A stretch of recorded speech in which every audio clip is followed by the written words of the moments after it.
What's up, fight fans? Ryan Thomas here to break down the controversial decision win, TJ Dillashaw versus Cory Sandhagen. Better late than never. The fight took place a couple weeks back. I took my time watching this fight once again, processing what I saw, so that when I did this podcast episode, streamed it live on Facebook as well as YouTube, that I would have a better understanding of how on God's green earth TJ Dillashaw came away with the decision against Cory Sandhagen. Now, saying that, watching the fight, going into the fifth and final round, I did in my heart of hearts truly believe that the fight was tied. The fifth and final round is always that round where both fighters are most exhausted, most worn out, most depleted of their energy, obviously due in large part to the fact that over the last 20 minutes, they've fought tooth and nail, blood, sweat, and tears in that octagon, as was the case with Dillashaw versus Sandhagen. Both of these guys were extremely exhausted, knowing full well that both of their backs were against the wall, the red side, the red corner, the wall, the blue corner for Sandhagen. They knew that this fight was tied. There's no doubt in my mind that each corner knew. If we had the audio of each corner, I'm almost certain that Sandhagen's corner couldn't say, hey, it's 3-1 you, or Dillashaw's corner couldn't say, hey, it's 3-1 you. Let's just ease up on the gas here in this fifth and final. No, this fifth and final round, the majority would say that it was tied going into this fifth and final round. But asking the question, did TJ Dillashaw actually win versus Cory Sandhagen? We're judging a fight with fists, elbows, knees, and feet, as well mixed in, pun intended, with a little bit of wrestling, grappling, clinch work. But the fight itself, who won the fight? Who landed more punches? Who did more damage? The question is, how do these judges judge one result that is given over another? The result of a takedown attempt, whether it is achieved or not, whether TJ Dillashaw was able to get the takedown or not on Cory Sandhagen, how does a judge actually score that technique? Do they score it higher than even landing the takedown in and of itself? On this night, 2 out of 3 judges scored the 17 failed takedown attempts by TJ Dillashaw as attempts, as something, as, hey, he tried to get the takedown, whether he got it or not. We're going to give him a little bit of a green check mark for that one. However they decide to do it on the scorecards, I'm not privy to that. But whatever made 2 out of 3 judges decide that TJ Dillashaw won 3 rounds out of 5, that was why.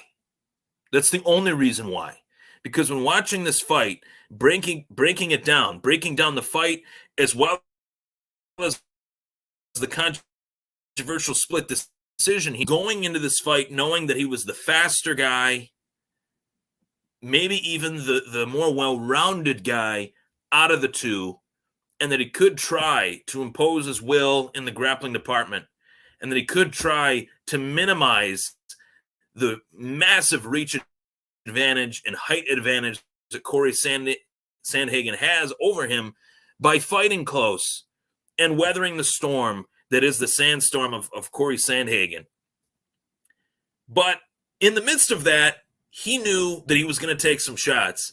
But whether he knew he was going to take the shots that he took or the amount of the shots he took are two completely different things. TJ Dillashaw was pieced up in there against Cory Sandhagen, as the kids like to say these days. He got pieced up. The damage was far outweighing that he implemented on Cory Sandhagen. If we're judging a fight on damage versus what they call Octagon control, Dillashaw lost this fight based on damage. According to the 2 out of 3 judges, he won the fight based on Octagon control. And Cory Sandhagen, flipping the script, rather than just saying what TJ Dillashaw did or didn't do in the fight, how he should have lost, or let's put that in the corner for a second. Cory Sandhagen is going to watch this fight from the moment it ended to the moment of his next training camp. And he's going to be kicking himself very, very often while watching the results of this fight. Because Cory Sandhagen in the second round, Cory Sandhagen in the third round, Cory Sandhagen in the fourth round, and especially Cory Sandhagen in the fifth round could have and arguably should have finished TJ Dillashaw on that night. He went in there looking to win the fight. He didn't go in there looking to finish the fight like he did against Frankie Edgar. Motivation changes. Motivation is everything. What motivates someone heading into one fight compared to another? What motivated Cory Sandhagen heading into the Edgar fight? Frankie Edgar is as legit as they come, is one of the biggest, superstars, names, legacy fighters, legends that the sport has ever seen. What he did at lightweight, what he did at featherweight, now what he was trying to do at bantamweight, Cory Sandhagen wasn't going to let that happen to him. But TJ Dillashaw, with his name on the contract next to Cory Sandhagen, there was reason for Cory Sandhagen to say, this guy knows me. I know him. We trained together. I'm not going to be able to throw what I threw on Edgar on Dillashaw with as much success early and as often as I did with Edgar. Really, that Edgar fight was just that flying knee, and that was really it. But the setup of the knee is not allowed by TJ Dillashaw. He wouldn't allow that to happen, being that they know each other, right? So Sandhagen goes in there looking to just outpoint TJ Dillashaw, and it's very tough to do that when you're fighting a fighter that is more well-rounded than you. And when you can try to force this outpointing of TJ Dillashaw, it allowed TJ Dillashaw, the outpointer out of the two, to show his more well-rounded skill set to all three judges. And let's go into the judges' decision here. Derek Cleary, Sal D'Amato, and Junichiro Kamijo were the three refs in this fight. And the first round, all three judges had that first round going TJ Dillashaw, as did I. The second round, all three judges had that round going to Cory Sandhagen, as did I. The third round, all three judges had it going to TJ Dillashaw. So this fight was a very confusing, topsy-turvy, well-rounded mixed martial arts fight. It was a fantastic fight. I want to say that. It was a fantastic fight. July 24th, Las Vegas, Nevada, 2021, ESPN, UFC on ESPN 27, Sandhagen Dillashaw. Great fight. But the fourth and fifth round is where we get a little bit dicey here. The fourth round, Derek Cleary scores it 10-9 for Sandhagen. Sal D'Amato scores it 10-9 for Sandhagen. Junichiro Kamijo scores it 10-9 for Dillashaw. And then the fifth round, we're looking at two judges scoring the fifth round for Sandhagen and Cleary and Kamijo. And in the fifth round for Sal D'Amato, he scores it 10-9 for Dillashaw. That 10-9 for Dillashaw, scored by Sal D'Amato, is what set this fight apart. And when you watch that fifth round, you say to yourself, did TJ Dillashaw get it done in that fifth round? Is Sal D'Amato right? Based on the rule book of how these fights are scored, as ridiculous as it is, based on the rule book, these judges truly believed in their heart of hearts that, one judge in particular, I should say, believed that Dillashaw got it done. But how they got there is what makes MMA judging so inept and needs MMA judging to be completely reformed. This is what shows the proof in the pudding that MMA judging needs to change, and it needs to change drastically. I wrestled for a short period of time. At the high school level. Takedowns were everything in the sport of wrestling. They were everything. They are everything. They will always be everything in the sport of wrestling. It's like getting that 4 yards on 1st and 10 with Derrick Henry. Ensuring that you can get 4 yards with Derrick Henry. If you can get an extra 2 and it's 2nd and 4 rather than 2nd and 6, those 2 yards make a huge difference. That double leg takedown early on sets the tone, as does pounding the rock up the middle on the gridiron, right?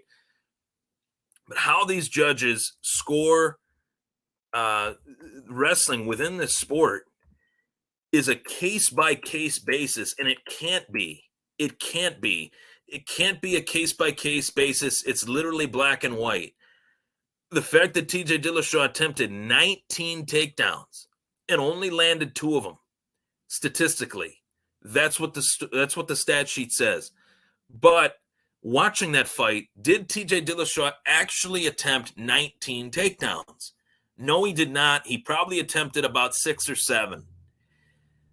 The other X amount of takedowns, 13 takedowns that they scored in the stat sheet as takedowns, were just clinching. We're just grappling against the fence. We're just TJ Dillashaw trying to close the distance and neutralize Sandhagen's reach advantage as well, weather the storm of shots that he was being hit with.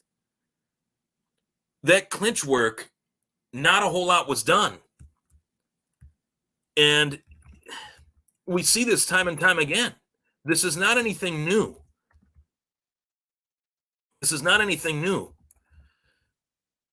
I really look at this and say to myself that the MMA judging in the wrestling and grappling department has to be reformed. It has to be reformed based on whether a fighter actually does get the takedown. Obviously, you're scoring that in your mind as a judge. Whether he doesn't get the takedown, that goes against the fighter. In my opinion, it should, and it should go, up for the fighter that is able to avoid the takedown. And then in terms of if a fighter takes another fighter down and he or she, meaning that he or she opponent that is taken down, gets back up to their feet in relatively quick fashion, that should just cancel itself out. The takedown and then the escape should just cancel themselves out. 1-1 even, right? But it doesn't work that way. Some judges score a takedown attempt higher than another judge. Some judges score takedowns in general higher than another judge. That cannot happen in this sport of mixed martial arts, especially when the biggest base that you could have as a mixed martial artist is a wrestling base. The proof is in the pudding historically that wrestlers do extremely well in the sport of mixed martial arts. They're able to implement the wrestling skill set on their opponent early as they're young fighters in their career, and then they evolve as strikers. Johnny Hendricks, Henry Cejudo, Dan Henderson, a 2-time Olympian who was known for his right hand, but a 2-time Olympian that could wrestle, okay? Matt Hughes. I go on and on. So when I look at this fight, I say that this one should have been a draw, if anything. If you don't know who won the fight, it should be a draw. If the rounds are so close that you can't really call a winner, the round itself should be a draw. We don't see that in this sport, and we should actually see more of it because it is more privy to happen, being that this 10-9 point scoring system is done on the basis within boxing. MMA, there are too many variables to score it like boxing. It has to change. Will it change? I don't know. I'm certain that Dana White has looked to change it. Nonetheless, who did I think won the fight? I thought Sandhagen should have got the nod. I thought he won. TJ Dillashaw did just enough to outpoint him in the judge's eyes. I'm not a judge. I don't want to be a judge. It's a very tough job to have. But I think this fight should be the poster fight for why MMA judging should and has to change. I'm Ryan Thomas. That was the Thomas Take Sports Podcast. Take